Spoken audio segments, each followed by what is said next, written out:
Ma, aswang ba tayo? May lahi po ba tayong aswang? Diba, tinatali ka ni Lola Nati pag bilog ang buwan. At sabi nila, lumalabas lang ang aswang pag bilog ang buwan. Umamin ka nang di ka naman namamanata, kundi tinatali talaga ni Lola, diba? Yan po ba yung dahilan? Ano? Sarita, saan mo naman nakuha? Oo, hindi ma. Yun lang yung gusto kong marinig. May lahi ba tayong aswang? Aswang ka ba? Aswang ba ako? Yun ba yung dahilan kung ba't mahigpis sa atin si Lola? Yun ba yung sumpang sinasabi niya na gusto niyang maputol? Pumamatay ka ba ng tao? Kumakain? Magiging ganun ba ako?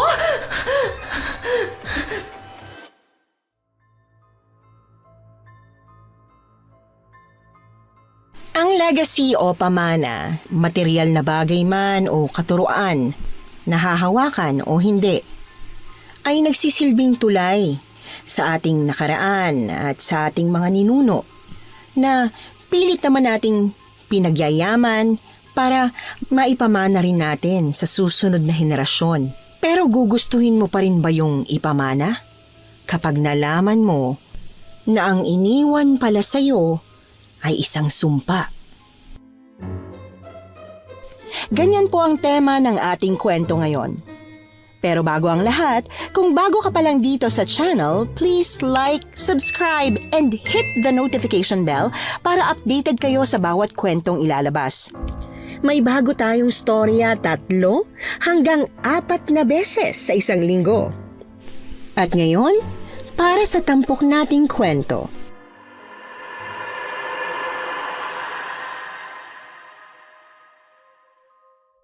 Ang sabi nila, kung ano ang puno, siyang bunga.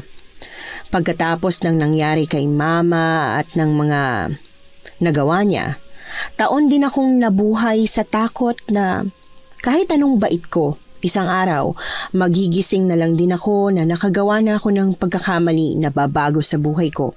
Pero hindi.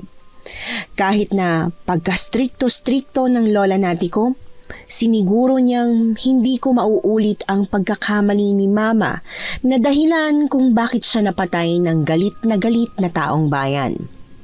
Miss Anne, ako po si Rita. Hindi ko totoong pangalan. At ang pagsulat ko pong ito sa channel niyo ang isa sa paraan na naisip ko para tuluyan na akong makamove forward mula sa nangyari noong dalaga pa lang ako. Ma, Hmm, sino pong papa ko? Nasaan siya? Ba't di natin siya kasama? Sa malayo ba siya nagtatrabaho? Kung oo, ba't di niya tayo inuuwian? Kahit paminsan-minsan. ha? Nasaan po ang papa ko? Ikaw rin. Nasaan ang papa mo? Nasaan ang lolo ko? Ano?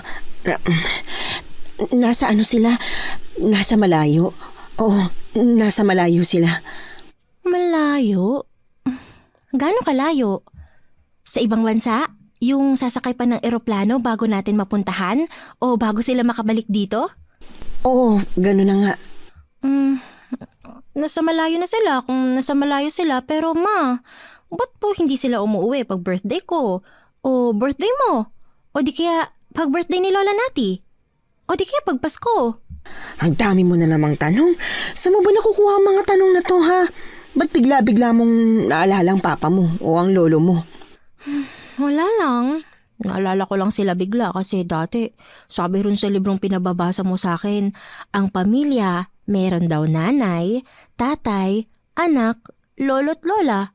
Pwedeng kasama mo sa isang bahay ang lolo't lola mo. Pwede namang mama't papa lang. Kasama ko kayo ni Lola Nati. Ikaw na mama ko, siya na lola ko. Pero si papa't lolo, hindi pa. Di ba ma? Hindi ko pa sila nakakasama. Di ko nga alam kung anong pangalan nila eh. O kung anong hitsura nila. Parang ayaw kasi ni Lola Nati na napag-uusapan sila. May nagawa ba silang kasalanan kay Lola Nati kaya pinarurusahan sila ni Lola? Ano? Pinarurusahan? Opo, pinarurusahan. Pag may nagawa ka o ako na di nagustuhan ni Lola Nati, kinukulong niya tayo sa baba, di ba? Si Lolo't Papa po ba, ganun din yung ginawa niya? Dali-daling tumayo't sumilip si Mama sa balkonahe nang marinig namin na ang manat na kaluskos ng gate. Hudyat na nandito na nga si Lola galing sa pamamalengke. Taranta niya akong binalikan at may diing hinawakan sa pisngi. Ma, aray! Ang higpit naman ng hawak mo. Naiipit ang pisngi ko. Ang sakit po. Makinig ka. Po, Di ba ayaw na ayaw mo pag nakukulong ka sa baba? Kasi madilim, mabaho, tsaka natatakot ka? opo. Teka, ikukulong ba ako sa baba? Ni Lola? Bakit? Wala naman akong ginagawang ayaw niya. Ayaw na ayaw ng lola mo na napag-uusapan ng papa at lolo mo, Rita. Kahit anong mangyari, kahit gustong-gusto mong pag-usapan sila, wag mong paparinig sa lola mo, ha? Wag mo ring ipapaalam na gusto mo silang makilala. Naiintindihan mo ba, nak? Po, Mama, ano po ba kasing masama kung magtanong-tanong ako tungkol sa kanila? Basta. Rita, makinig ka na lang sa akin. Ha, anak? Makinig ka na lang kay Mama. Kasi ayoko napaparusahan ka ng lola natin mo at wala akong magawa para mapagtanggol ka. Opo. Wala akong picture ng papa mo, pero may natabi akong picture ng lolo mo. Mamayang gabi, pagtulog na si Mama, kukunin ko sa pinagtaguan ko at ipapakita ko sa iyong lolo mo. Talaga po? Oo nga. Nida, Sarita, nasan ba kayo? Di nyo ba narinig yung gate? Di nyo narinig na dumating na ako rito at di nyo mala ako masalubong para tulungan sa mga pinamili ko? Ma, nandyan na. Pababa na po. Ay, pagkatagal-tagal. Biling ko sa inyo na abangan nyo ang pagkarating ko di ba? Para may pasok na to agad mga pinamili ko. Lola, bilin niyo rin naman po na huwag kaming lalabas ng bahay ni Mama pag wala ka. Sabi mo, makakatikim kami pag sinubukan naming lumabas. Nahinto ako sa pagsasalita pagkatapos takpan ni Mama ang bibig ko gamit ang isa niyang kamay. Habang ang isa'y bit-bit ang dalawang bayong ni Lola. Nang makita ko ang nanlilisik at hindi natutuwang tingin sa akin ni Lola Nati, sunod-sunod akong napalunok. Nida. Po, Ma. Kausapin mo yung anak mo, ha? Parang kinukulang na naman yata sa disiplina. Disiplinahin mo. Paalala mong hindi dapat siya sumasabat sa usapan ng may usapan. Lalo na sa usapan ng matatanda. Ayusin mo ugali ng batang yan. Kung ayaw mong ako umayos. Opo, Ma. Kakausapin ko po siya. Hindi na po mauulit. Di ba, Rita? Hindi na mauulit? Hindi ka na ulit sasabat? Opo. Sorry po, La. Ano pang tinitingin-tingin mo? Ba't di ka pa magmano? O gusto mo ba na ako pang magmano sa'yo? Kinuha ni Lola ang kamay ko at pagmamanuhan dapat ako. Pero mas nauna kong idinikit ang noo ko sa likod ng palad niya. Mano po, Lola. Sorry po na di ako nakapagmano sa iyo agad. Hindi na po mauulit. Magmamano na po ako pagdating nyo. Pinasadahan ako ni Lola mula ulo hanggang paa. Mahal ako ni Lola, alam ko yon. Nararamdaman ko yon. Pero pag tinitingnan niya ako ng ganito, o tinatrato niya kami ni Mama na parang hayop, na pag di niya parating binantayan, bigla na lang mananakit at mangangagat, nakakalimutan kong mahal niya kami. Nakakalimutan ko ang pag-aalaga niya sa amin at ang naiiwan lang sa akin ay kaisipan na hindi niya kami gusto. Na napipilitan lang siyang pakisamahan kami kasi nagkataon na pamilya niya kami. Ano po yun, Lola? May problema po ba? Ba't ganyan po kayo makatingin sa akin? Hindi, nak. Wala. Pagod lang ang lola mo. Sige na. Umakyat ka na dun sa taas. Ipagtimpla mo siya ng juice. Sarapan mo, ha. Pero huwag mo tatamisan. At alam mo naman ang panlasa ng lola mo. Sarita! Po. Huwag mo na ako ipagtimpla. Hindi na kailangan. Manaman Anong manaman? Hindi na nga kailangan. Kung tapos na siyang mag-aral ngayong araw, magbasa na lang siya ng Biblia. Na naman? Anong na naman ka riyan? Ayaw mo? Sawa ka na? Pagod ka na sa salita ng Diyos? Ma, teka lang. Pagsalitain mo muna si Rita. Sigurado kung hindi naman yun ang ibig niyang sabihin. Pagsalitain ko muna. Para ano? Para maging balasubas, matutong sumagot, mawala ng respeto sa ating dalawa. Ma, hindi naman ganyan ang apo nyo. Hindi natin siya pinalaking ganyan. Alam mo ikaw, kasalanan mo yan eh. Kasalanan mo kung ba't bumabalik ko pa rin ang batang yan kahit na anong pagtutuwid ko. Po, kasi kinakampihan mo na kinakampihan ang anak mo. Mali na nga'y pinagtatanggol mo pa. Pag isang araw, lumabas ng ayos ang sungay niyan at sinuwag ka, sinuwag tayo, huwag kang makahingi-hingi ng tulong sa akin, ha? Ma, ala, wag na kayong mag-away. Sorry na po. Hindi na po ako magrereklamo. Magbabasa na ako ng Bible. Kahit kabisado ko na po lahat ng nakasulat doon. Ma, wag mo na pong sagutin si Lola. Ha? Tama na po. Tara na sa kusina. Umakyat ka na muna sa taas. Ma, wag na po. Mama. Sa kwarto ka mo. Minsan lang akong pagtaasan ng boses ni Mama. Kaya nang magawa niya yon, dali-dali na akong tumakbo sa kwarto kahit na nag-aalangan pa ako nung una. Hindi ko alam kung ano nangyari pag alis ko. Narinig ko ang pagtataas nila ng boses sa isa't isa pero hindi ang sinasabi nila. Nakasanayan at inugali naming magrosaryo sa hapon.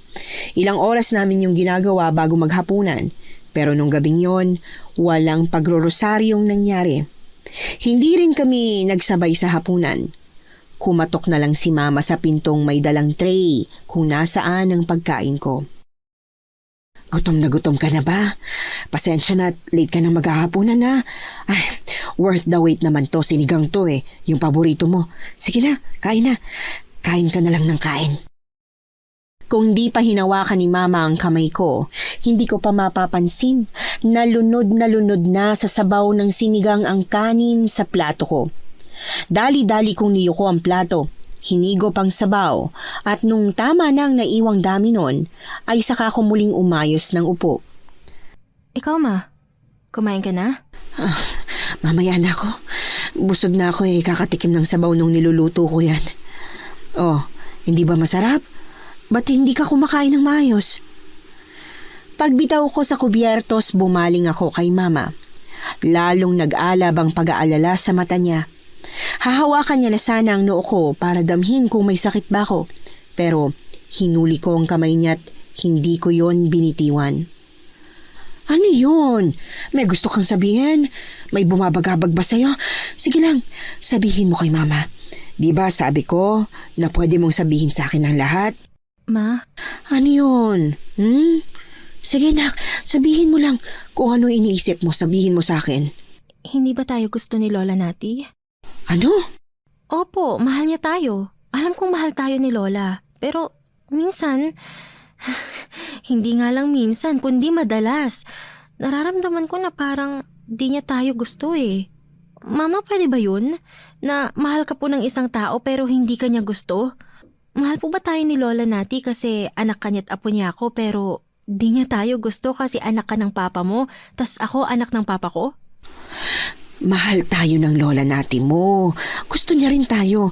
Ano lang talaga, pagod lang siya sa pagiging albularya niya. Alam mo naman yun, di ba? Na nakakapagod ang trabaho at obligasyon ng lola mo bilang albularyang inaasahan ng lahat. Saglit kaming natahimik ni Mama. Tiningnan niya ako na para bang tinatansya niya kung naniniwala ba ako sa sinasabi niya. Pero kahit na gusto ko, hindi ko magawang pikit matang lunukin ang paliwanag niya. Binitiwan ko ang kamay ni Mama. Tumayo ako ng kama at paulit-ulit na umiling sa kanya. Ma, hindi na ako bata. 1 taon na lang, 18 na ako. Hindi na lang libro ang kaya kong basahin. Pati tao, parang kaya ko na rin. Sigurado po ako na di pagod ang dahilan kung bakit ganun sa atin si Lola. May iba, mas malalim. Ma, sabihin mo na kasi, ba't po ba di welcome sa pamilya natin si Lolo at Papa? May nagawa ba sila kay Lola Nati? Ano po? Malalim na bumuntong hininga si Mama. Nang mapansin kong nasa dulo na ng dila niya ang gusto kong malaman, dali-dali akong bumalik sa tabi niya. Di na ako nagsalita ulit, pero paulit-ulit kong pinisil ang daliri niya hanggang sa mapilitan siyang magsalita at umamin. Isarado mo muna ang pinto. Ilak mo ng mabuti. Yan po, nakalak na po. nalako na. Ano po ba yun? Si Papa, yung lolo mo, may kasalanan talaga siya sa lola natin mo. Niloko niya si Mama. May nilihim siya kay Mama na nung nalaman ni Mama, huli na. Kahit anong gawin ni Mama sa ginawa ng lolo mo, hindi na niya naayos. Gawa ng panloloko ni Papa kay Mama, nawala na ng tiwala si Mama sa mga lalaki. Nadamay na lang ang Papa mo. Po? Paano nadamay si Papa sa kasalanan ni Lolo? Teka ma, ano ba kasing nagawa ni Lolo para magalit ng sobra si Lola Nati na pati ibang lalaki, dadamay niya po? Sige na, sabihin niyo na po. Nagkukwento na kayo, kwento niyo na po sa akin lahat. Pag malaki ka na, pag mas naiintindihan mo na ang lahat, ikukwento ko sa iyo yung iba. Ha? Ma, malaki na po ako Kulang pa ba tong laki ko? Oo, kulang pa. Huwag na makulit ha. Pagtingin ko, alam ko na handa ka na. Sasabihin kong lahat. Wala na akong ititirang secret. Promise po. Promise.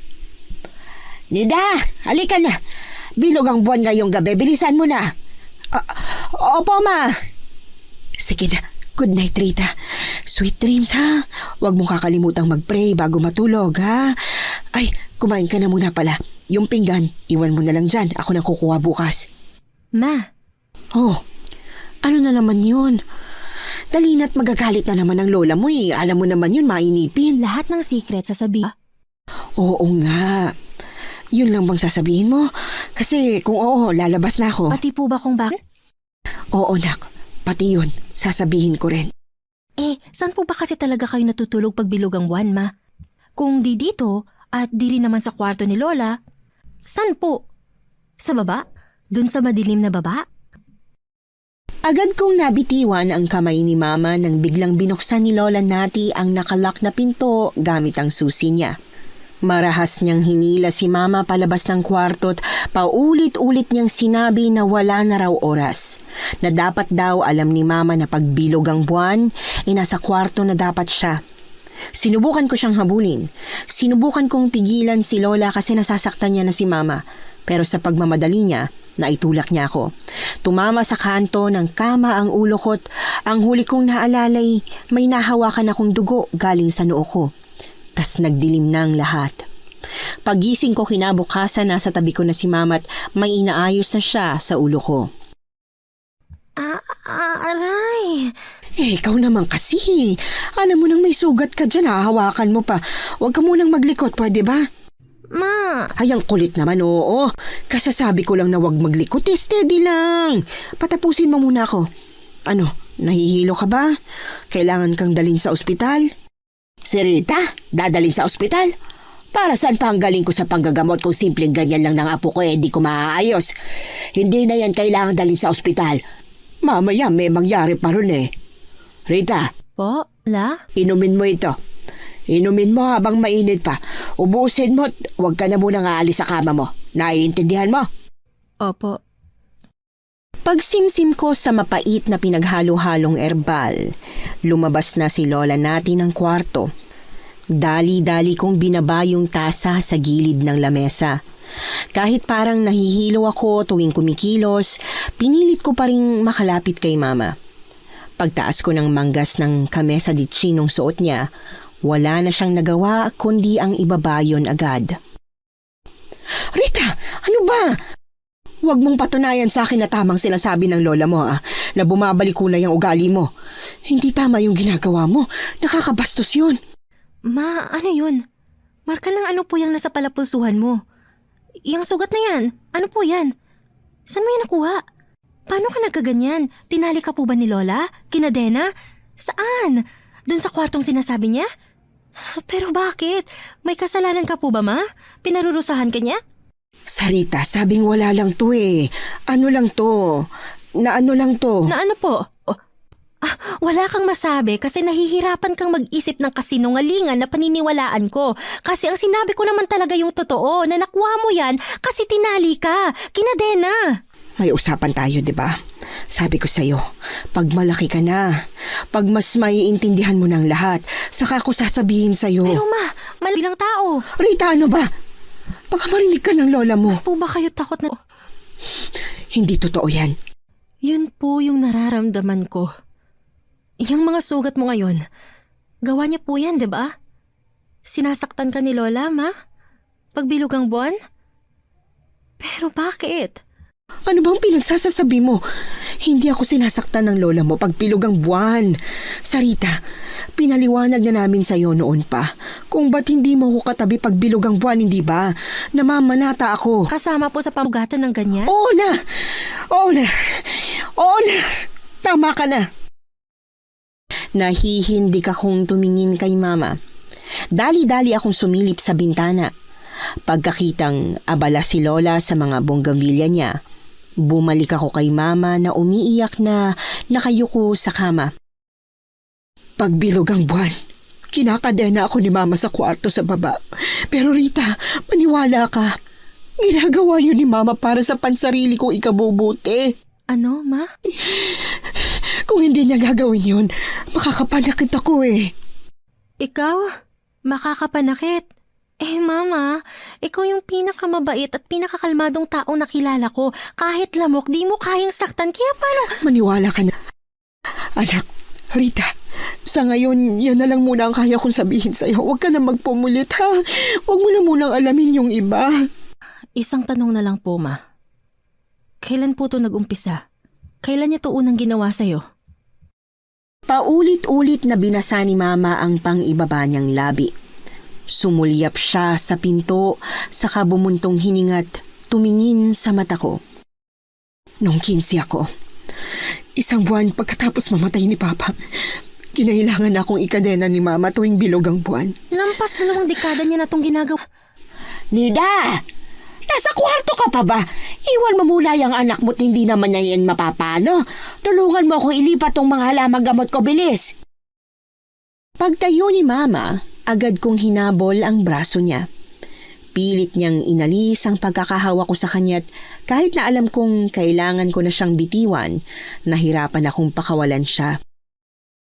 Sige na, anak, magagalit ng lola mo. Ma, gusto ko ng ganun. Rita, Hindi ka po ba kailangan nating sundin? mahahanap tayo ng lola mo, Rita. Maniwala ka. Sinubukan ko ng tumakas dati. Sinubukan ako itakas ng papa mo pero palpak eh. Simula nun, mas naging mahigpit na ang lola mo. Ma, subukan po natin ulit. Ma, subukan mo po para sa akin. Please? Kung kaya mo pong magtiis, ako hindi. Hindi ko kaya, ma. Ayoko ng ganito. Nila! Hindi mo ba ako naririnig? Tinatawag kita. Kailangan ko na sabi ng tulong mo. Ano bang nangyayari sa batang yan? Ba't umiiyak yan? Anong inaarte-arte niyan? Ma'am. Nakikinig ako. Diretsuhin mo na lang ako. Ano ba yon? Mama ka ng mama eh. Eko ka ba? Si Rita kasi. Gusto na kasi mag-aral ni Rita. Di ba nag-aaral naman siya? Tinuturuan mo? Mas advance pa nga yata ang alam niya kaysa sa mga kaedaran niya pumapasok. Yun na nga Ma. Yun na nga po. Matalino naman talaga si Rita. Pag nag-take siya ng exam para makadiretso siya ng high school, tsak na may papasa niya yun. Hindi. Ma, kailangan niyo ng sagot at permiso ko? Ito yon. Hindi. Hindi siya pwede sa labas. Sarita, hindi pwede. Magulo sa labas. Iba't iba ang likaw ng bituka ng mga taong makakasalamuha mo ron. Mapapahama ka lang, maniwala ka sa akin. Iba na lang, Sarita. Iba na lang ang hilingin mo. Ang hingin mo. Kahit ano, wag lang yung mag-aral ka sa school. Kahit ano po, ibibigay niyo? Oo nga. Gusto ko pong makalabas. Kahit hanggang gate lang. Gusto ko pong umupo sa tapat ng gate at tumingin-tingin sa labas kahit 1 oras sa 1 araw lang, la. Sarita, Kung di niyo po... kalahating oras lang. Opo! Okay na sa akin yung kalahating oras, la. Payag po ako. Thank you po. Sobrang thank you po. Hindi pa ako tapo. Ay, sorry po. Sige po, kayo na po muna. Tapusin niyo na po muna lahat ng sinasabi niyo. Kalahating oras lang at kailangan kasama mo ako o ang mama mo. Hindi pwedeng ikaw lang. Sa may gate ka lang, titingin ka lang. Wala kang kakausapin, wala kang kakaibiganin. Malinaw ba? Nagkakaintindihan tayo? Opo, la. Opo. Sarita, Tatandaan mo ito. Gusto kong tandaan mo to ng mabuti.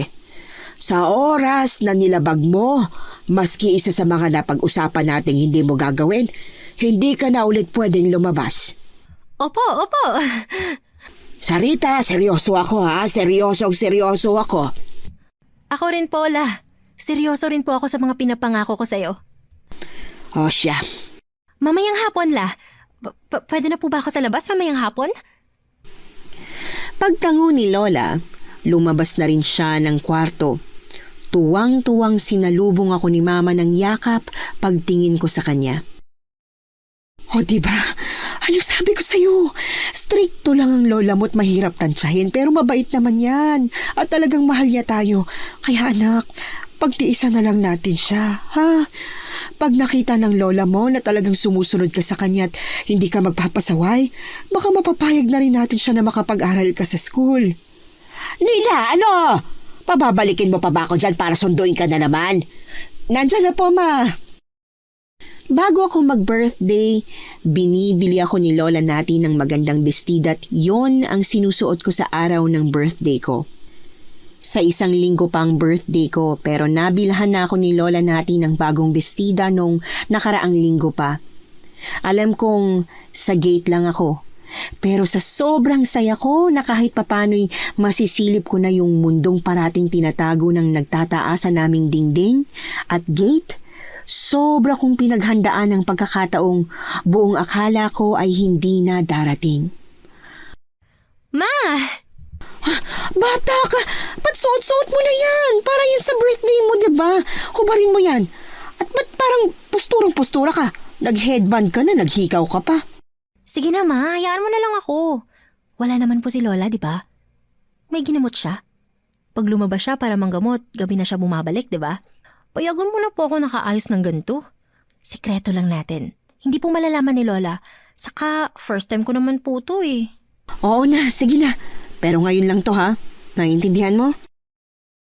Paglabas sa malaking pinto ng luma naming bahay, hindi na mapawi ang ngiti ko. Lalo na nang makita kong isang upuan sa harap ng bahagyang nakabukas naming gate. Wala sa sariling napahinto ako. Paghawak ni Mama sa kamay ko, saka ko lang napansin na nanginginig yon gawa ng sobra kong tuwa't pananabik. Dahan-dahan akong giniya ni Mama sa gate. Pakiramdam ko, inaakay niya ako sa mundo na pag narating ko na'y gugustuhin ko pang mas ma-explore, makabisa at ma-experience. Rita! Ma? Saan ka pupunta? Hanggang dito lang pwede, diba? Ay, opo. Oo nga. Sorry. Gandang-ganda lang talaga ako, Ma. Kalsada lang naman to, gandang-ganda ka na. Opo. Para sa akin na sa libro't picture lang nakikita yung kalsada, talagang maganda na to. Oo na. Hindi na kita ko kontrahin. Pagupo, mas lalo lang na hindi natawaran ang ngisi sa labi ko. Bawat sasakyang dumaraan, hinahabol ko ng tingin. Bawat naglalako, binibilang ko. Akala ko malaya na ako. Pero nang makita ko ang grupo ng mga nakauniforme at nagkakatuwa ang estudyante, bigla kong naalala na nakakulong pa rin ako. Sila yung totoong malaya. Habang ako, nabigyan lang ng maliit na bintana pero nakakulong pa rin. Nang mapatingin sa akin ng lalaking sawari ko'y kaedaran ko lang matapos akong inguso-nguso ng kaibigan niyang lalaki rin, agad yung bumaling sa akin. Ngumiti siya't kumaway. Marunong din naman akong ngumitit kumaway pero takot akong mapagalitan ni Lola kaya yumuko na ako't nagdasal na sana'y umalis na sila. Pero pag angat ko ng tingin, nagulat ako na yung lalaking yun ay naglalakad na papunta sa akin. Di ako pwedeng magkamali. Sigurado ako na ako ang pakay niya. Pagtayo, hinila ko kaagad yung bangko papasok ng bakuran at malakas na sinarado yung gate.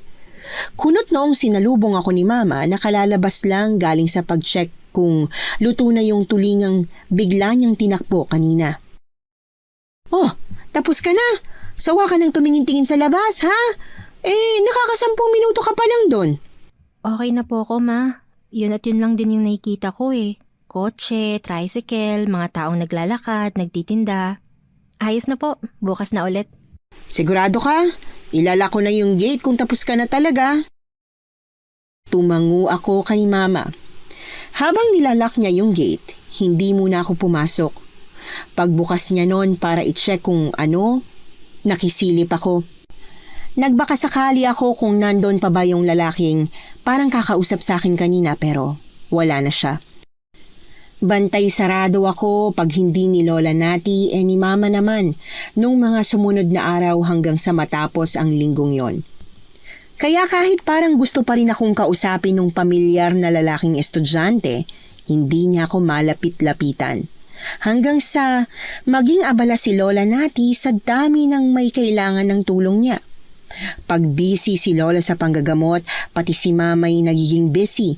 Gawa ng siya ang nagdidikdik ng mga halamang gamot na nilalagay sa langis na ginagamit ni Lola. Rita? Po, Ma?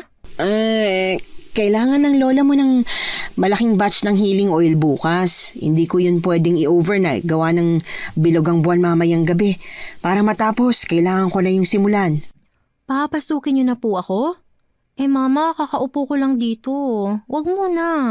5 minutes pa. Please. Hindi kita papapasukin pero iiwan kita. Ikaw na munang bahala rito, ha? Iiwan mo ako, Ma? Pero 'di ba, Ma, sabi ni Lola, hindi raw ako pwede rito pag walang kasama. Paano yun? Alam ng Lola mo na maiiwan ka rito ng mag-isa. Alam po ni Lola? Ayos lang sa kanya? Oo. Wala naman siyang sinabi na huwag ka munang palabasin. May tiwala na sa akin si Lola, Ma? Ganon na nga. Kaya Sarita, wag mong sisirain ang tiwala niya, ha? Huwag kang gagawa ng hindi dapat. Sundin mo lahat ng utos niya para mapakiusapan natin siya ulit sa susunod na pasukan. Promise, Ma, wala po akong gagawin na ikagagalit ni Lola. Para di na rin kayong mag-away ulit, lalo na nitong mga nakaraang araw mas nagiging close na po tayong tatlo sa isa't isa. O siya, sa loob na ako. Yung bili namin, ha? Behave! Alam mo naman na yung patakaran ng Lola mo na kailangan mong sundin, hindi ba? Ilang minuto pagpasok ni Mama ay dumating na ulit yung pamilyar na grupo ng lalaking magkakaibigan. Gaya ng parati nilang ginagawa, bumili sila ng tusok-tusok at nag-asaran habang kumakain. Ang pinagkaiba lang ng araw na ito, sa mga naunang araw, may dala silang bolang pinagpapasapasahan nila. Pagbato ng lalaking singkitang mata sa lalaking morenong laging tumitingin sa akin, dumulas yung bola. Dire-diretso yung gumulong papunta sa akin at tumigil lang matapos yung tumama sa paa ko. Agad akong tumayo para pumasok pero nahabol niya ako. Huwag mo kong hawakan. Oo, hindi na, sorry. Oh, teka lang miss, teka. Saan ka pupunta? Papasok na ako. Oo nga, alam ko. Halata naman. Ano bang kailangan mo sa... Bawal kang makipag-usap sa amin? Sa aming mga lalaki? Sa lahat. Lalong-lalo na sa gaya mo. Sa mga lalaki. Ha? Bakit? Protective ba ang mama at lola mo? Kilala mong mama at lola ko? Namumukuan ko sila. Sila yung lagi mong kasama rito sa hapon, di ba? Tapos kayong tatlo lang yung nakatira sa malaking bahay na yan? Paano mo alam? Hindi naman yun mahirap hulaan. Taga malapit lang ako, no? Ikaw, ang mama mo at ang lola mo lang ang laging nakikita namin. Kaya malamang kayong tatlo lang dyan. Hindi na ako sumagot. Hinila ko na yung upuan papasok ng gate. Akala ko mapagsasarhan ko na siya gaya ng dati. Pero naharang niya ang braso niya at ayaw ko namang maipit yon. Ano ba? Papasok na nga ako't bawal to eh. Bawal lang to pag nalaman nila. Pag hindi nila alam, edi pwede. Pwede kang makipag-usap sa akin. Pwede kang makipagkaibigan. Ano? Tama naman, di ba? Nagiging bawal lang yung bawal pag nahuli ka. Pero pag hindi, edi hindi bawal. Tamang Lola Nati ko. Masamang impluwensya nga kayong mga tagalabas. Grabe naman sa masamang impluwensya. Hindi naman. Medyo. Tsaka minsan, kailangan mo magkaroon ng kasalanan, no? Pag wala kang kasalanan, paano ka patatawarin ni Lord? Taranta kong tinakpan ang bibig niya. Nang mapagtanto kong hindi lang ako bastang nakikipag-usap sa ibang tao, sa isang lalaki. Hinawakan ko pa siya at Para akong pagong na bumalik sa shell ko. Pag-alis ko ng kamay ko sa bibig niya, pagkalapad-lapad na ng ngiti niya sa akin. Sorry. Ikaw kasi. Basta-basta mo na lang ginagamit sa kabalbalan yung pangalan niya. Nino? Sino pa? Eh di si Lord. Religious kayo? Sobra? Kaya ba parang madre yung haba ng mga damit na sinusuot nyo? Rita, ilang minuto na lang ha. Pumasok ka na. Yung upuan. Huwag mo kakalimutan, yung gate din. Opo, Ma! Kailangan mo na talagang pumasok. Oo, narinig mo naman, di ba? Sige na. Eric. Ako nga pala si Eric. Eh ikaw, Rita? Yun yung pangalan mo, di ba? Bago ko isara yung gate, tumango ako sa kanya. Nakangiti niyang inalis ang pagkakaawang ng braso niya sa gate at kumaway pa siya sa akin. Saka siya tumakbo pabalik sa mga kaibigan niya. Pagpasok ng bahay, agad na nagtama ang mata namin ni Mama. Bigla niyang tinigil ang ginagawa at lumapit sa akin. Matapos niyang mapansing nakahawak ako sa dibdib ko. Ayos ka lang ba? May masakit ba sa'yo? Naninikip bang dibdib mo? Hindi po. Hindi. Ba't hawak mo yan na parang may iniinda ka? Ma? Oh, Ma, di ba sabi mo pwede kong sabihin sa'yo ang kahit na ano? Na ayaw mo kong maglihim sa'yo? bakit? Ay, bata ka. Ano bang meron, ha? Pinakakaba mo naman ako eh. Ma, anong feeling ng may crush? Ano? Totoo bang bibilis ang tibok ng puso mo pag malapit siya? Tas napapangiti ka kapag nakangiti siya? Gusto mo siyang makita sa araw-araw? Ano bang pinagsasasabi mo, ha? Ganun po ba yung naramdaman mo kay Papa? Oo. Sandali nga. Huwag mong sabihing may crush ka. Paano ka nagka-crush? Bantay sarado ka namin ng lola mo't wala ngang kumakausap sa'yo. Meron, Ma. Si Eric. Ngayon lang kami nag-usap pero lagi ko po siyang nakikita. Eric? Yan ba yung binatilyong parang laging nakatingin sa'yo? Napapansin niyo rin po? Oo. At kung napapansin ko, malamang napapansin din ng lola natin mo yun, Sarita. Kung ako lang ang masusunod, ayos lang sa akin kung may crush-crush ka pa. Yung kakausap ka ng ibang tao. Pero ang lola mo, ayaw niya, hindi ba? Kung ayaw mo makulong na naman dito sa loob, iwasan mo ng Eric na yun. Huwag mo siyang kaibiganin, huwag mong gustuhin. Hindi pwede. Pero Ma, crush lang naman. Sarita, pag sinabing hindi, hindi. Anak, hanggat buhay ang lola mo, hanggat siya ang nasusunod sa bahay na ito, hindi siya papayag na magka-crush, magka-nobyo o magka-anak ka rin. Kasi ang gusto ng lola natin mo, sa'yo na maputol ang sumpa. Sa akin na maputo lang sumpa? Anong klaseng sumpa? Anong sumpa, Ma? Ba't ngayon ko lang narinig ang tungkol dito? Na may ganyan pala. Paglangit-ngit ng gate, hudyat na nandiyan na si Lola, agad niya na akong pinatahimik at pinatulong para kunwari yon ang pinagkakaabalahan namin. Gawa ng aksidenteng pagbanggit ni Mama tungkol sa sumpa na gusto raw ni Lola na maputol na sa akin, mas napuno ako ng katanungan. Sa takot na baka hindi ko kayang rendahan ang kung anong nararamdaman ko kay Eric, mas naghigpit si Mama. Kaya hindi na kami ulit nagkausap hanggang sa isang araw. Nag-over the bakod si Eric. At sa mga tanim na puno ni Lola sa bakuran nagtago. Eric? Eric! Anong ginagawa mo rito? Paano ka nakapasok? Nakalak yung gate. Secret. Nasisiraan ka ba? Pag nakita ka ni Lola Nati o ni Mama, pareho tayong mapapahamak. Galit ka ba? Hindi. Hindi ako galit.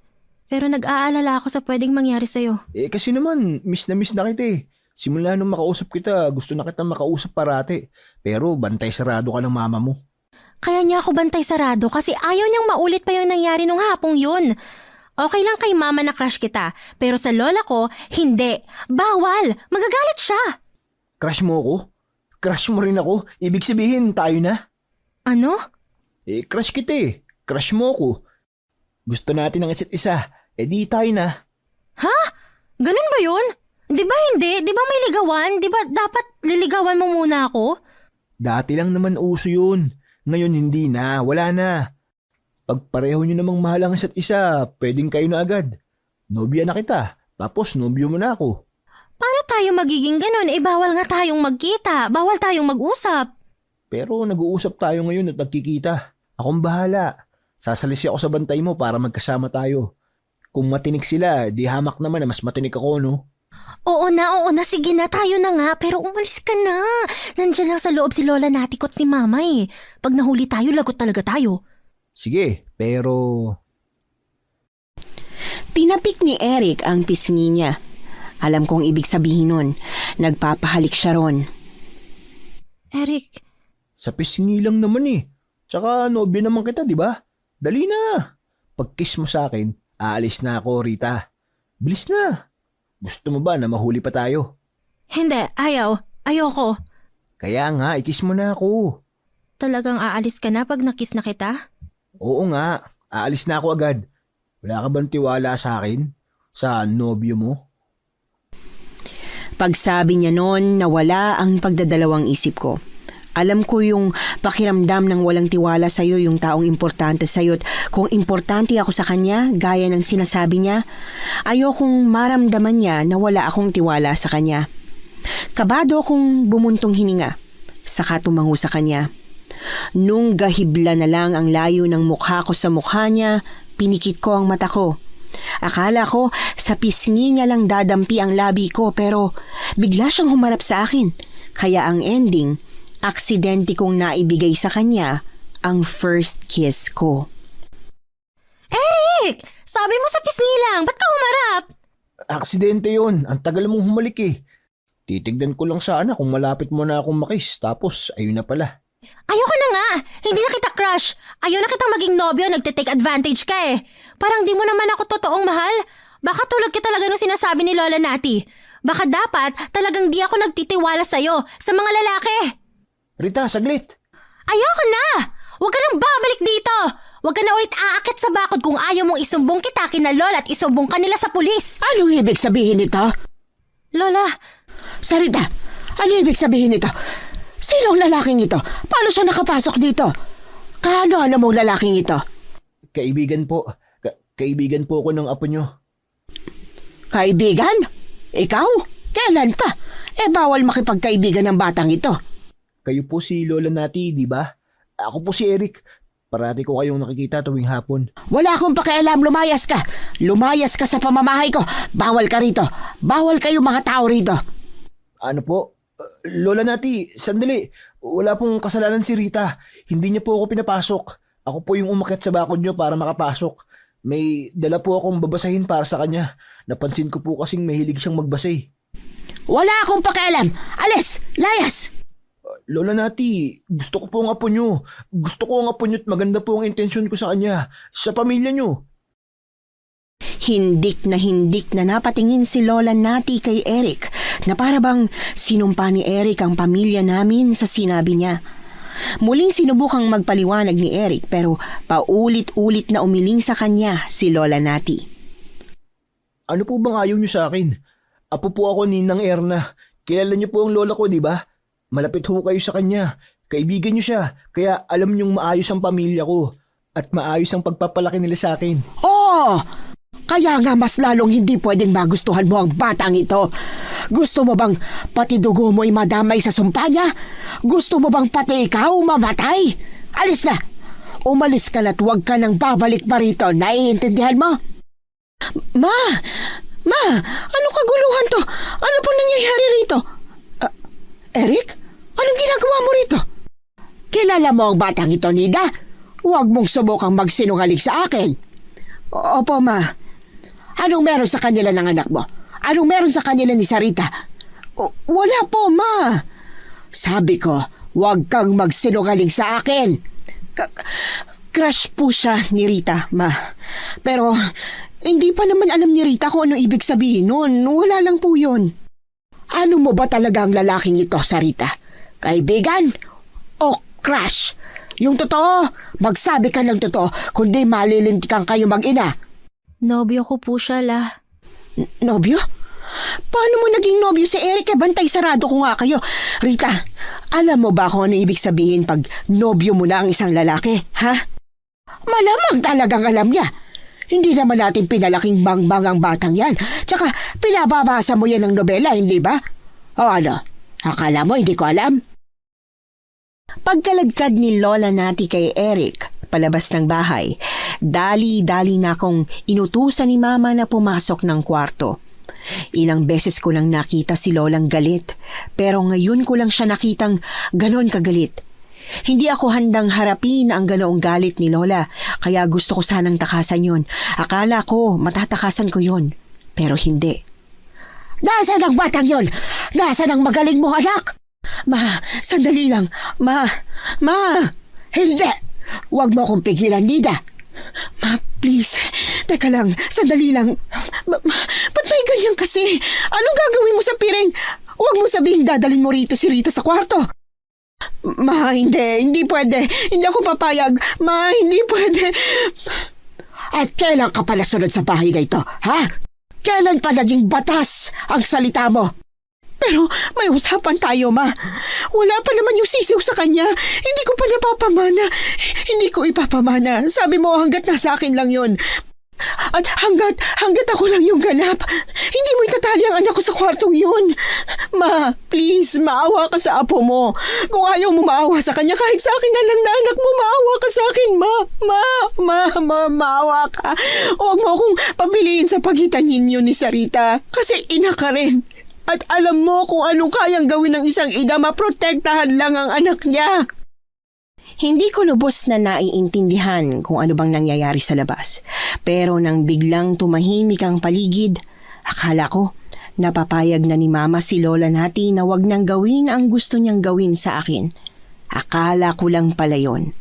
Pagbukas ng pinto ng kwarto ko, agad akong nilapitan ni Lola. Nang makumpirma niyang mahihirapan siyang lagyan ng piring ang mata ko, gawa ng takot na takot kong pagpupumiglas, hindi na siya nag-aksaya ng panahon pa. Hinila niya ako papunta sa baba, sa babang kinatatakutan ko. Sa babang yon, may maliit ng bintana, pero gawa ng liit nun, hindi pa rin nakakapasok ng maayos ang liwanag galing sa labas, kaya ang dilim-dilim pa rin. La, wag po! Ayoko rito, La! Natatakot ako! Lola, please! Please Huwag po! kang mag-alala, Rita. Sa babang to, ikaw ang natatanging halimaw. Wala kang dapat atakutan. Kung meron mang dapat matakot, yung kung ano mang nandito, hindi ikaw. Po? Sinamantala ni Lola ang gulat na naramdaman ko gawa ng sinabi niya. Dali-dali niyang sinara ang pinto't ilang minuto pa ang inabot bago ko yun nakalampag, gawa ng mas inuna ko pang subukang intindihin kung anong ibig sabihin ng mga salita niya. Rita, Sarita, anak, naririnig mo ba ako? Ma! Tulungan mo ako! Marami pong mga insekto rito eh! Saka madilim! Mabaho! Ayoko rito, Ma! Natatakot po ako! Tulungan mo ako, Ma! Palabasin mo ako! Oo, kakausapin ko lola mo. Pakikiusapan ko siya. Makakalabas ka rito. Saglit lang, ha? Saglit lang. Ma! Umalis na tayo rito! Ayoko na kay Lola! Ayoko na ulit sa kanya! Natatakot ako sa kanya! Grabe siya magalit, Ma! Parang kaya niya akong patayin! Hindi mangyayari yan. Hindi ka magagano ng lola mo. Hindi ako papayag. Mama! Haayusin ko to. Gagawan ko ng paraan. Basta dito ka lang at pag napalabas na kita, magpapakabait ka na, ha? Huwag ka lang gagawa ulit ng bawal. Opo, Ma! Promise! Promise po! Iwasan ko na po si Eric, Ma! Nang marinig ko ang papalayong yabag ni Mama, nakaramdam ako ng takot. Alam kong mapapagod lang ako kakakatok doon, kaya nanalungko na lang ako at matyagang naghintay na matapos ng parusa ni Lola Nati. Akala ko tulad ng ibang parusa ni Lola, paakyatin niya rin ako pag oras na ng pagrurosaryo, pero hindi. Sa kauna-unahang pagkakataon, Inabot ako ng gabi sa baba. Yung gabing yon ang pinakamahabang gabi sa buong buhay ko. Pagkatapos ng gabi, akala ko tapos na. Napalalabasin na ako. Pero hindi pa rin pala. Hindi ko alam kung ilang araw akong nasa baba. Ang sigurado ko lang, matagal na ako ron at unti-unti na akong nawawalan ng pag-asa na makakalabas pa ako ron.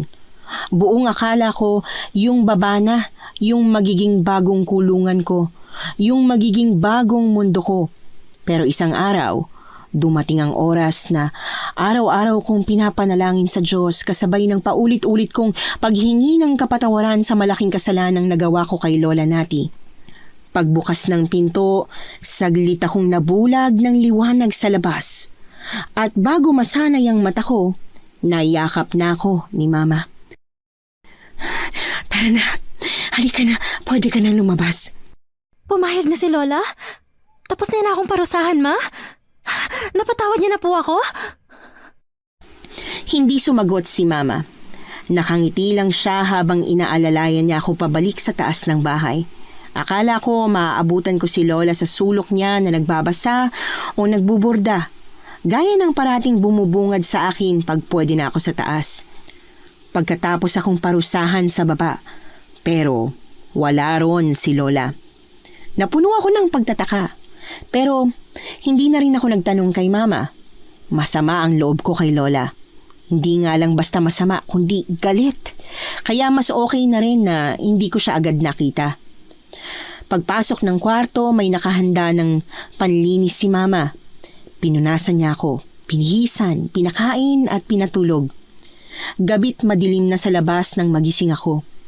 Pagkakita ko sa oras, dali-dali akong lumabas. Huli na ako sa pagrorosaryo. Akala ko maaabutan ko si Mama at Lola Nati sa altar pero wala sila ron.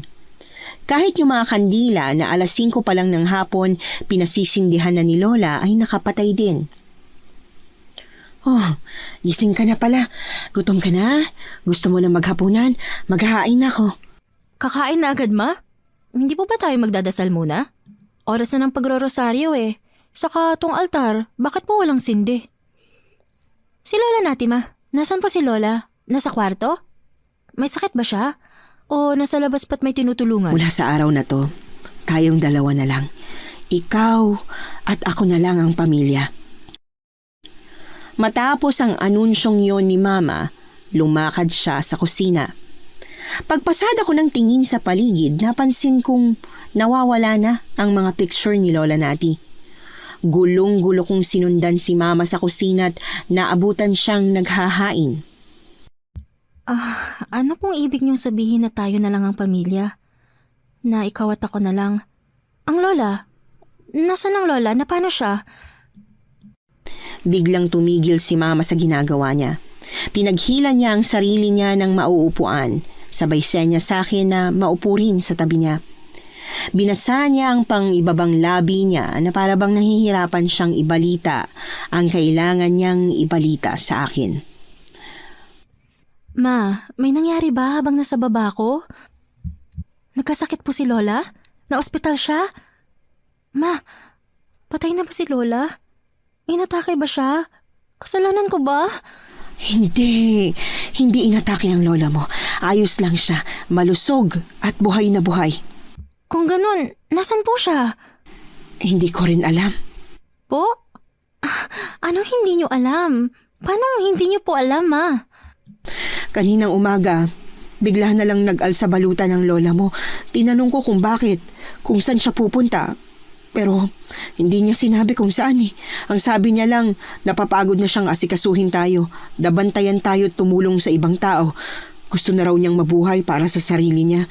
Gusto na raw niyang magsimula sa lugar na pwede siyang maging ordinaryo lang tulad ng iba. Ha? Si Lola po ba talagang nakausap niyo, Ma? Para kasing imposibleng isusuko niya yung pagiging albularya niya. Ba't po bigla na lang siya nagdesisyon ng ganyan? Anong nagtulak sa kanya? Hindi na importante kung ano bang nagtulak sa kanya. Ang importante ngayon, malaya na tayo. Malaya ka na. Pwede na natin gawin lahat ng gusto nating gawin, anak. Wala nang pipigil sa atin. Wala nang kukontra. Gusto mo mag-aral, di ba? Makakapag-aral ka na. Mapapasok na kita ng high school. Talaga po? Talaga Talagang talaga, Ma! Oo nga, talaga. Pero di ba, Ma, may kailangan pa akong exam para ma-accelerate? Para maging high school ako?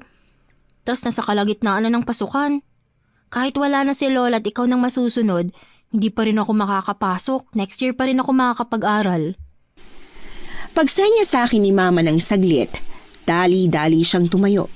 Pumasok siya sa kwarto ni Lola Nati at lumabas na dala ang baul ni Lolang ayaw na ayaw niyang pinakikialamanan namin. Ba't nandito yan, Ma? Iniwan ni Lola? Oo, iniwan niya. Alam ni Mama na mahihirapan akong maghanap ng trabaho kaya iniwan niya lahat-lahat ng meron siya para magamit nating pansuporta sa sarili natin. May mga cash siyang naiwan pero itong mga alahas at ginto niya, ito yung pinaka-importante. Ibebenta ko to. Tapos magiging maraming pera to. At gamit yung pera, makikiusap ako sa principal na payagan ka sa school. Kahit na hindi pa formally na enrolled. Kahit sit-in lang. Basta nandun ka na. Para sa pasukan, sanay ka na. Ano, Rita? Ayos lang ba sa'yo yung plano ko? Gusto mo ba yon? Yun munang gagawin natin? Tuwang-tuwa akong tumango kay Mama.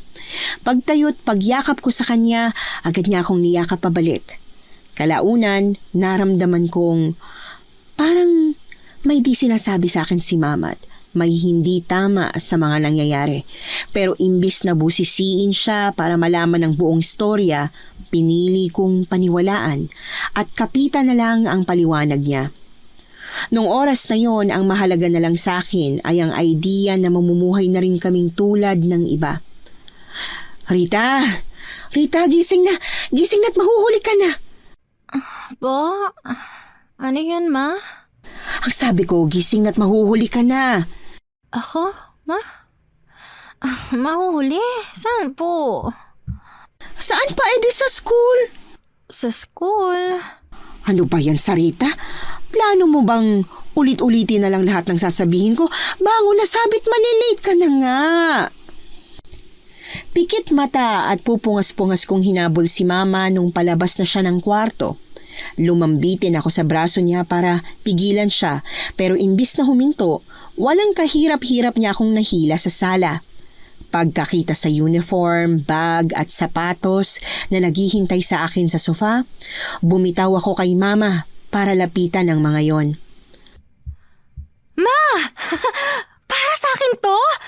Lahat to? Malamang, ikaw lang naman ang estudyante rito eh.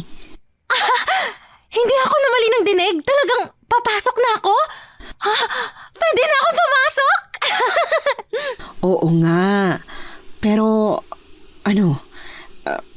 nagustuhan mo ba yung mga gamit na binili ko? Magaganda ba? Sa tuwa, wala na akong nasabi kay Mama. Tumango na lang ako sa kanya bago ko sinukat lahat ng pwedeng isukat sa mga pinamili niya. Oy, Pa? yung ininit kong panligo mo sa CR lumamig na. Tama na muna yan, maligo ka na at hindi ka pwedeng malate. Apa. Pagbaba namin ng tricycle, pagtigil noon sa tapat ng school, napawi ang tuwa't pananabik ko. Napalitan yon ng takot, kaba, lalo na nang mapansin ko ang kakaibang tingin na pinupukol sa akin ng mga estudyante. Ano yon? Ma, Ano ka akong bumabagabag sa'yo? Bukod sa nanginginig ka na naman, ang higpit-higpit ng hawak mo sa akin. may dumi ba ako sa mukha? May kakaiba ba sa akin? Sa unang tingin ba, halatang may kakaiba sa akin? Ano? Sila po kasi, kung makatingin sila parang may kakaiba sa akin. Parang nandidiri sila. Parang ayaw nila sa akin. Ano ka ba? Hindi yan. Pinagtitinginan ka lang nila kasi bago ka tsaka maganda ka. Ma, sasamahan mo ba ako sa room? Natatakot ako. Samahan mo po ako kahit ngayon lang. Rita, naka-uniform ka. Naka-uniform ka ng uniform namin. Mag-aaral ka na rin. Dito? Anong year? Anong section? Ay, tita, nandyan din po pala kayo. Magandang umaga po. Gusto niyo po bang magmano ko sa inyo? Ayaw niyo po. Sige po. Mauna na po ako sa klase. Rita, Ha? see you around. Pagkakita niya sa ekspresyon ni Mama, dali-dali nang tumalikod si Eric. Pero bago siya makatakbo, nahawakan na ni Mama ang backpack niya at di yon binitiwan hanggang sa mapilitan si Eric na muling humarap sa amin. Po, tita? Huwag mo kong matita-tita ha. Hindi ka pabayad sa kasalanan mo sa anak ko. Ma, wag na. Tita, Talaga bang gusto mo si Rita? Seryoso ka sa kanya? opo tita. Kung bibigyan niyo ako ng permiso, aakyat po ako ng ligaw kay Rita. Yun ay kung papayag din siya. Kung talagang seryoso ka sa anak ko at hindi mo siya sasaktan pag nasa school, ipagkakatiwala ko siya sa'yo. Ma, wag na. Hindi na kailangan. Kaya ko na sarili ko. Kaya? Nanginginig ka nga't natatakot sa paligid. At least tong si Eric kilala mo. Pamilyar ka, di ba? Nobyo mo to? Hindi naman kayo naghiwalay? Opo, pero akala ko kailangan ko na siyang iwasan. Noon yon, nung kasama pa natin ang lola natin mo. Ngayong wala na siya, pwede na. Papayag ako. Basta, alam niyong dalawang limitasyon niyo ha.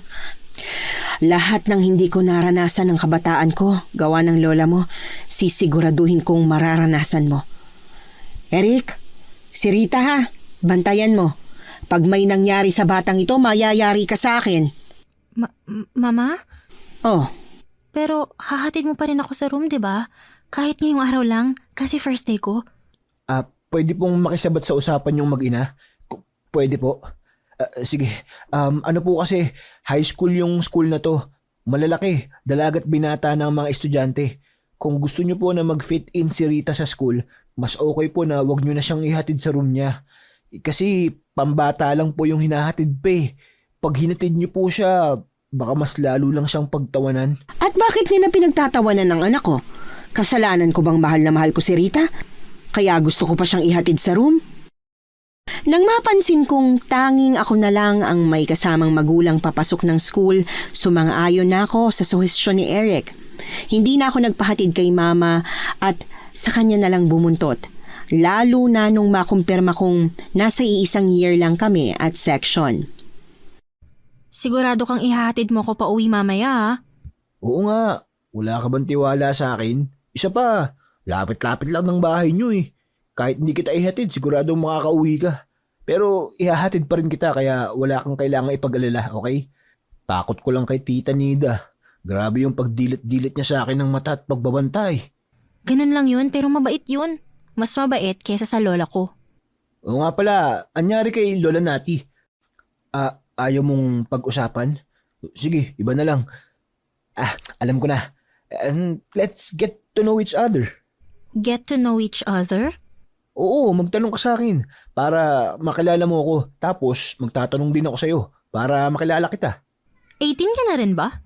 Oo, Pero ba't first year ka pa lang? Di ba dapat mas mataas na grade level mo? Di naman kita katulad na di agad nakapag-aral. Pagring ng bell, nagtakbuhan na papasok sa kani-kanilang classroom ang mga estudyanteng nasa paligid namin. Hinawakan ni Eric ang kamay ko't hinila niya ako papunta sa room namin. Agad na napawi ang ngiti sa labi ko pagkakita ng seryoso't nagtatakang tingin ng mga estudyante pagpasok pa lang namin. huwag mo silang pansinin. Wala lang yan. Nagtataka lang sila kung sino ka. Sigurado ka? Oo naman. Ilang araw lang magiging close mo na rin yung mga yan. Lalo na yung mga girls. Mababait naman mga kaklase natin eh. Si ma'am kasi ang magdidesisyon kung saan ka uupo. Habang wala pa siya, doon ka muna sa tabi ko. Tara. Sa pinakalikod ng classroom ako hinila ni Eric. May hilera ng upuan doon na puro lalaki ang umuuko pa. Paglapit namin sa kanila, nagtawanan sila't nagbulungan habang ang tingin nila'y pabalik-balik sa akin. Ang tinik daw ni Eric. Dapat daw di nila kinuwestiyon ang kakayahan niyang magpalambot. Ilan lang yon sa mga binubulong ng kaibigan niya sa isa't isa. Pero dahil hindi ko alam kung ano ibig sabihin nun, hindi na ako nagtanong at yumuko na lang. Pagdating ng advisor, tinawag niya ako sa unahan para ipakilala sa buong klase. Gawa ng sobrang kaba, nagkanda-utal-utal ako. Kahit anong pagsaway sa kanila ng advisor namin, hindi sila tumigil sa kakatawa. Nanahimik lang sila nung mag-umpisa na yung mismong klase. Tama si Lola Nati. Mas advance yung tinuturo sa akin ni Mama sa bahay. Kaya hindi na ako nahirapang humabol pa sa pinag-aaralan nila. Ang hindi ko kaya ay ang makipagkaibigan sa mga kaklase ko o sa kahit na sinong estudyante sa school. Maliban kay Eric, parang lahat sila ay iniiwasan ako. Oh, ba't ang lungkot mo naman? Di ba ang sabi ko dapat takangiti ka lang kasi mas maganda kapag ganun? Alam mo ba kung anong sinasabi nila tungkol sa akin? Ha? Nila? Sinong nila? Ng mga kaklase natin. Mapalalaki man o babae, parang may sinasabi tungkol sa akin. Pinagtatawanan nila ako, pinagkakatuwaan. Hindi, wala yun. Wala silang sinasabi tungkol sa'yo. Ano lang, siguro ganyan lang talaga sila. Ganyan lang talaga kabataan ngayon. Nako-conscious ka lang kasi hindi ka sanay. Boyfriend mo ako, di ba? Oo. Eh di dapat sa sinasabi ko lang ikaw maniniwala. Kasi ako, hindi ako magsisinungaling sa'yo. Pinili kong maniwala kay Eric. Pinanghawakan ko yung sinabi niya sa akin. Akala ko tama siya na masyado ko lang iniisip ang mga bagay-bagay. Hanggang sa isang araw, habang naglalagay ako ng pad sa cubicle, ay narinig kong pumasok ang grupo ni Trina at narinig ko na rin sa wakas ng maayos ang sinasabi nila tungkol sa akin. Hindi ko alam kung sinong nagkalat ng chismis na may lahi raw kaming aswang. Na kaya raw hindi ako pinalalabas noon ay dahil ayaw ni Lola Nati na mabuko ang sikreto namin. Sa kagustuhan na malaman kung kanino galing ang chismis, kinumpronta ko si Trina. Pero hindi niya ako binigyan ng sagot. Sa halip, dinasalan niya yung bottled water na hawak at sinabo yun sa akin na parang holy water. Oh, Nak, ang aga mo ngayon. Akala ko ba mas malilate kayo ni Eric at may pupuntahan kayong kainan? Ha? Galing na kayo ron o magbibihis ka muna bago kayo pumunta doon? Ma, aswang ba tayo? May lahi po ba tayong aswang? Di ba tinatali ka ni Lola Nati pag bilog ang buwan? At sabi nila, lumalabas lang ang aswang pag bilog ang buwan. Umamin ka na nang di ka naman namamanata kundi tinatali talaga ni Lola, di ba? Yun po ba yung dahilan? Ano? Sarita, saan mo naman ako? Oo, hindi ma. Yun lang yung gusto kong marinig. May lahi ba tayong aswang? Aswang ka ba? Aswang ba ako? Yun ba yung dahilan kung ba't mahigpit sa atin si Lola? Yun ba yung sumpang sinasabi niya na gusto niyang maputol? Pumapatay ka ba ng tao? Kumakain? Magiging ganun din ba ako? Hindi. Walang katotohanan yung mga naririnig mo sa mga kaklase mo. Hindi tayo aswang. Walang aswang sa pamilya natin. Paano tayo magiging ganun? Albularya nga ang lola mo. Anak, chismis lang yun. Chismis na pinakakalat ng iba kasi kakaibang pamilya natin. Oo, kakaiba tayo pero hindi tayo aswang. Sino ba kasi nagsabi niyan sa'yo? Tsaka, ba't ganyan ang itsura mo? Ano nangyari sa uniforme mo? Ba't basang-basa ka?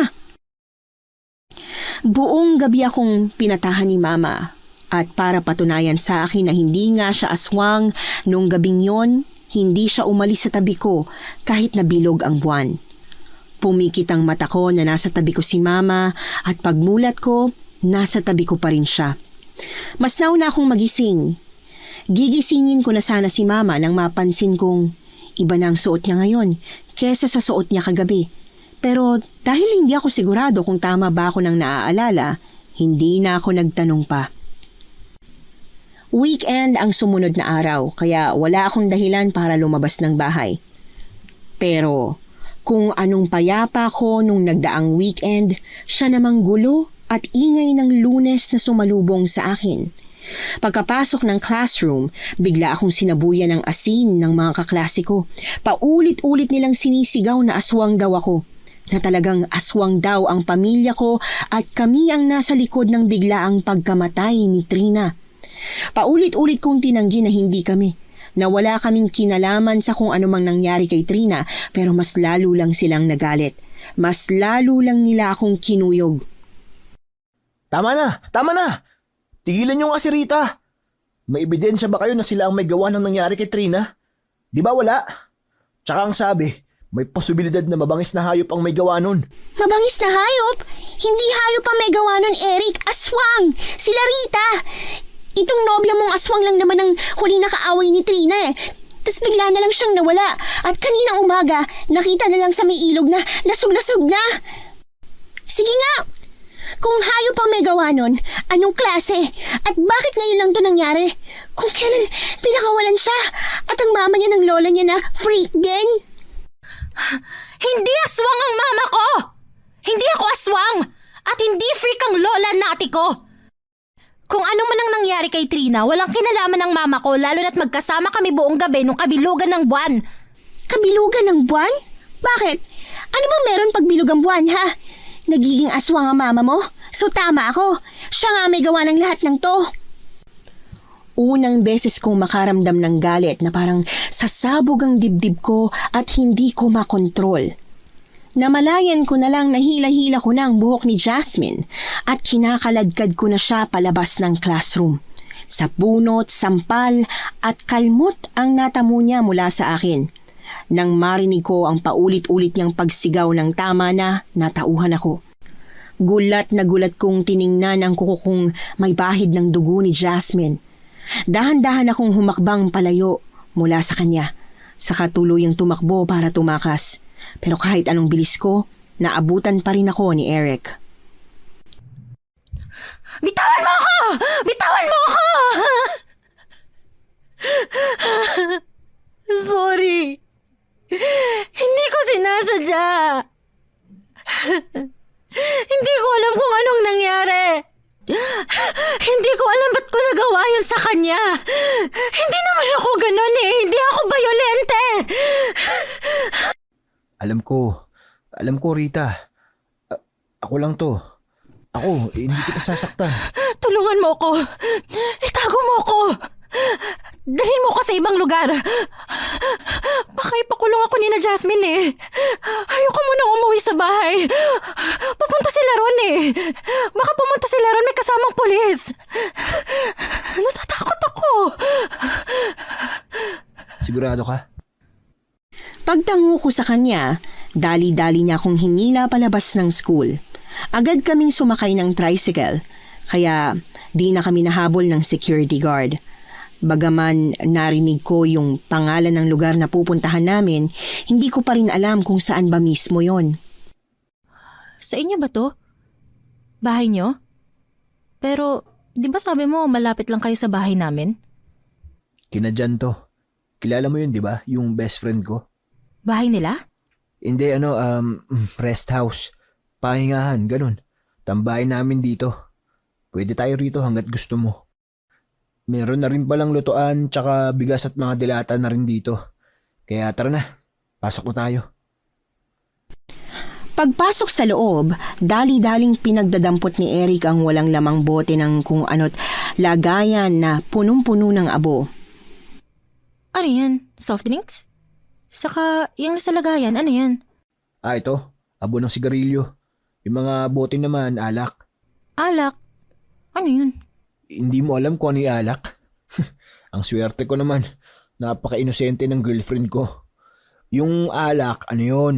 Inumin na makakatulong sa yung kalimutan ng gusto mong kalimutan. Talaga? Totoo? Baka binibiro mo lang ako, niloloko? Hindi kailan ba kita niloko? Gusto mo, patunayan ko sa'yo? Subukan natin ngayon. Bakit? Meron ka bang ganyan ngayon? Wala, pero kung gusto mo, ang dali-dali lang bumili nito. Lalabas lang ako saglit para bumili. Gusto mo ba? Pagtango ko kay Eric, tuwang-tuwa niya akong hinalikan sa pisngi ko bago siya lumabas para bumili. Nasanay na ako sa pagiging malambing ni Eric, sa madalas niyang paghalik sa akin at paghawak, kaya hindi na ako nagulat na ginawa niya yon. Akala ko gaya ng soft drinks, matamis at masarap din ang alak pero hindi. Mapait yun. Unang lagok pa lang ayoko na. Pero dahil mahal daw yon at magagalit siya kung sasayangin ko, pinilit kong ubusin yung unang bote. Habang tumatagal, mas nagiging kaaya-aya na ang lasa nun. Tama siya, parang may kapangyarihan nga ang alak na makalimot. Nakalimutan ko na yung pinagsasasabi ni Jasmine, yung takot ko sa nagawa ko sa kanya. Kaya nagpatuloy ako sa pag-inom hanggang sa nakaramdam ako ng hilo at hindi na makatayo. Para akong nawala ng kontrol sa sarili ko. Nanlalambot ako. Pero alam ko pa rin naman ang nangyayari. Alam ko pa rin ang ginagawa ko at mas lalong alam ko na hindi ko na nagugustuhan ang likot ng kamay ni Eric. Nang maramdaman ko yon sa parte ng katawan ko na sabi ni Mama ay hindi dapat hahawakan ni Eric hanggat hindi pa kami kasal, agad ko siyang tinulak. Ang akala ko, rerespetuhin niya ang gusto ko. Pero mas naging agresibo siya. Hinalikan niya ako. Kinubabawan. At ang sunod na nangyari ay nag-alis ng lasing ko. Nung napagod na siya't nakatulog, iika-ika at hirap kong pinulot ang gula-gulanit kong damit. Hindi ko maalala kung paano akong nakauwi. Ang alam ko lang, galit na galit si Mama kay Eric pagkatapos kong isumbong sa kanya ang nangyari. Ang sabi niya, pagbabayaran daw ni Eric ang ginawa niya at hinding-hindi niya ito mapapatawad. Rita, gising ka na ba ha? Rita, nak, papasok ako ha? Diyos ko, ano ba to? Paniki ka ba? Ba't ang dilim-dilim naman dito? Ay teka lang, bubuksan kong bintana mo. Ma, wag po. Wag mong buksan, natatakot po ako eh. Saan? Sa mga pulis, Ma. Sigurado ka bang walang pumupuntang pulis? Walang naghahanap sa akin? Hindi nila ako huhulihin para sa nagawa ko kay Jasmine? Tinuloy ni Mama ang pagbukas ng mga bintana. Nung maliwanag na sa kwarto, saka siya bumaling sa akin. Hinawakan niya ang kamay ko't awang-awa siyang tumingin sa akin. Bago niya dahan-dahang inayos ang hibla ng buhok na nakatabon sa pisngi ko. Naayos ko na yun. Hindi mo na kailangang problemahin yun. Nakipag-areglo na ako sa pamilya niya. Eh, yung pinakakalat niya, yung binibintang niya na ginawa raw natin kay Trina. Anong tungkol doon? Wala namang ebidensya na magdidiin sa atin doon sa nangyari kay Trina. Kaya kahit pagchismisan nila tayo ng pagchismisan, walang mangyayari. Rita anak, sabi ko naman sa'yo, diba? Aayusin kong lahat para sa'yo. Okay na lahat. Kung gusto mong bumalik sa school, pwedeng-pwede na. Hindi na ulit mangyayari yun. Ayoko na po. Ayoko na mag-aral, Ma. Ayoko na ulit makihalubilo sa kanila. Tama si Lola Nati eh. Dapat nakinig na lang tayo sa mga sinasabi niya nun.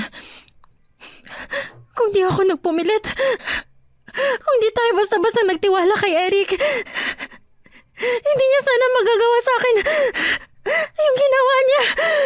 Hindi mo kasalanan ng lahat. May kasalanan din ako. Pinagkatiwala kita sa kanya. Ang akala ko kasi totoong magandang intensyon niya sa'yo. Kung alam ko lang na pinagpupustahan ka lang nila ng mga kaibigan niya. Agad na nawala ang galit sa mata ni Mama pagkatapos kong pisilin ang kamay niya. Maluha-luha niya akong niyakap. Paulit-ulit niyang binulong sa akin na wala daw siyang pakialam kung sa impyerno pa siya pulutin dahil sa mga nagawa niya. Ang importante raw na protektahan niya ako. Akala ko nasabi niya lang yun dahil sa galit niya. Gusto ko na rin kalimutan lahat ng nangyari, kaya hindi ko na siya inusisa kung ano bang nangyari kay Eric o sa mga kaibigan niyang kasali sa pustahan. Mula nung nalaman ni Mama ang pananalbahe sa akin ni Eric, may mga pinagbago rin siya. Bukod sa pagiging tulala at balisa niya, nadadalas din siya sa baba. Takot ako doon. Kaya hindi na ako napadpad sa parteng yon ng bahay hanggang sa isang araw. Habang nakatulala ako sa maliit na siwang ng bintana sa taas, ay narinig kong sunod-sunod na pagkalabog ng pinto sa baba. Ang akala ko pinaglalaruan lang ako ng pandinig ko, gawa ng katahimikan. Pero nang nagpatuloy yon at sinabayan pa ng nanghihinang boses ni Lola Nati, tuluyan na akong hindi napalagay. Hawak ang kumakabog kong dibdib, pumunta ako sa baba. Ilang segundo rin akong tahimik na naghintay sa tapat ng saradong pinto. Nung aalis na ako, kasi akala ko guni-guni ko lang ang lahat, Saka sunod-sunod na kumalabog yung pinto at mas malinaw ko nang narinig ang boses ni Lola Nati. Lola? Lola, ikaw ba yan? Anong ginagawa mo riyan? Paano ka napunta sa baba? Ang akala ko ba, ang sabi ni Mama, umalis ka raw. Iniwan mo na raw kami kasi ayaw mo na sa gantong buhay. Rita, tulungan mo ako.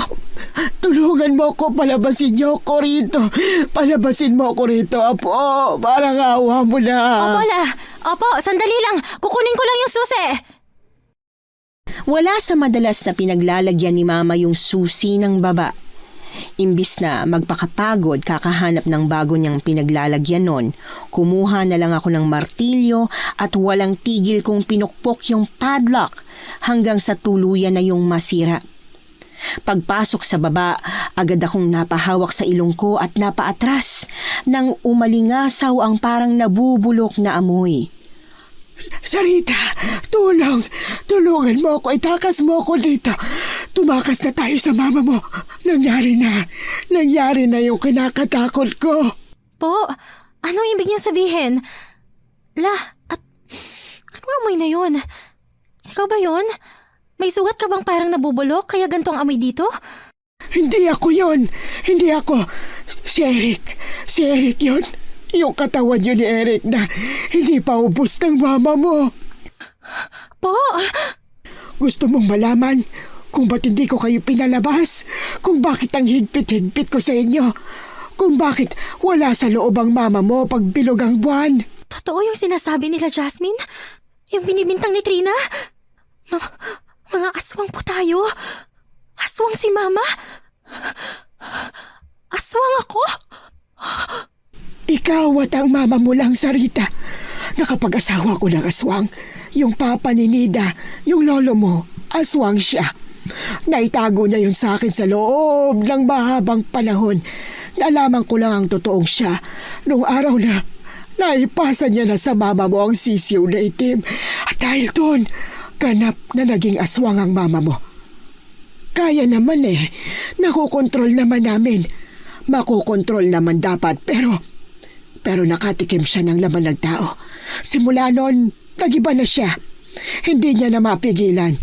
Hinahanap-hanap niya ang lasa nila at lalo lang tumitindi ang gutom niya sa kabilugan ng buwan. Dahan-dahan kong nilingon ang kararating lang at humahangos na si Mama. Takot na takot niyang hinawakan ang kamay ko. Galit at nahihindi ko siyang tinulak palayo sa akin. Pero hinabol niya lang ulit ang kamay ko. Ginawa mo yon! Ginawa mo to! Lahat ng to! Bakit? Rita, alam na nila. Papunta na sila dito. Kailangan yung tumakas ni Mama. Kailangan yung tumakas para hindi kayo madamay. Umalis na kayo. Dali na, Rita. Tulungan mo si Mama. Ano? Alam na nila. Alam na nilang ginawa ko kay Trina. May suspetsa sila ako rin ang nasa likod ng pagkawala ni Eric. Ako naman talaga. Pinatay mo sila, Ma? Kinain mo? Sabi mo hindi. Sabi mo hindi ka aswang. Sabi mo hindi tayo. Yung kay Trina, maniwala ka sa akin, anak. Aksidente yun. Tatakutin ko lang naman sana siya. Gusto ko lang naman siyang takutin pero nadulas siya nung tumatakbo. Nabagok siya. Hindi ko alam kung anong gagawin. Kaya imbis na tulungan dalhin sa ospital, kinain mo na lang. Isipin mo nang gusto mong isipin pero nagawa ko mga ginawa ko para protektahan ka, para ipaghiganti ka. Maniwala ka. Pinagsisisihan ko nagawa ko kay Jasmine. Pero yung kay Eric, hindi. Kahit na kailan, hindi. Pagkatapos ng ginawa niya sa'yo, dapat lang yun sa kanya. Takot na napatingin si Mama sa gate nang sunod-sunod yung kinalabog ng galit na taong bayan. Umiiyak na pinakiusapan ni Mama ang nanghihinang si Lola Nati. Kahit na ayaw ko kasi gusto ko sanang manatili sa tabi ni Mama lalo na't ako naman ang punot dulo kung bakit ba nagawa ni Mama ang mga nagawa niya. Hindi siya pumayag. Pilit niya akong pinataka sa secret tunnel sa ilalim ng bahay kasama si Lola Nati kasi hindi ko raw kailangang pagbayaran ng kasalanang wala akong kinalaman. Miss Anne, yun na yung huling beses na nakita ko si Mama. Hindi siya pinatawad ng galit na taong bayan. Napatay po nila si Mama. Alam namin ni Lola Nati na taon din ang bumilang bago nila sinuko ang paghahanap sa amin sa pag-aakalang gaya ni Mama ay aswang din kami. Pero hindi. Hindi po ako aswang. Hindi na ipamana ni Mama ang sisiw niyang itim, kaya naputo lang sumpa at nagkaroon ako ng normal na buhay matapos naming magpakalayo-layo ni Lola para mag-umpisa ulit. 30 years old na po ako nung namatay si Lola Nati gawa ng sakit niya at simula noon, mag-isa na po akong namuhay. Bago namatay si Lola, bukod sa nagkapatawaran kami, ipinasa niya rin po sa akin ang kaalaman niya sa pagiging albularyo. Kaya imbes na maging sumpa sa sangkatauhan, naging katulad ako ni Lola na nakakatulong at tinatakbuhan ng sangkatauhan kapag kailangan nila ng lunas. Salamat pong muli sa pagkakataon na mapakinggan ang kwento kong ito ng mga listeners ng inyong channel. Lubos na gumagalang, Rita. Nagustuhan niyo po ba ang ating kwento ngayong araw? Kung oo ang sagot at hindi mo pa nagagawa, subscribe na. Click the notification bell para updated ka sa tuwing maglalabas kami ng bagong kwento. Click like at mag-iwan na rin ng comment. Masayang-masaya ako tuwing nagbabasa ng messages mula sa inyo. At kung may sarili kayong karanasan na gusto nyong ibahagi sa amin, email lang sa missanhorrorstories@gmail.com. Dire-diretso lang, missanhorrorstories@gmail.com. Malay nyo, sa susunod, yung kwento na ninyo ang binabasa namin para sa ating mga tagapakinig. Hanggang dito na lang muna at maraming salamat sa inyong panonood.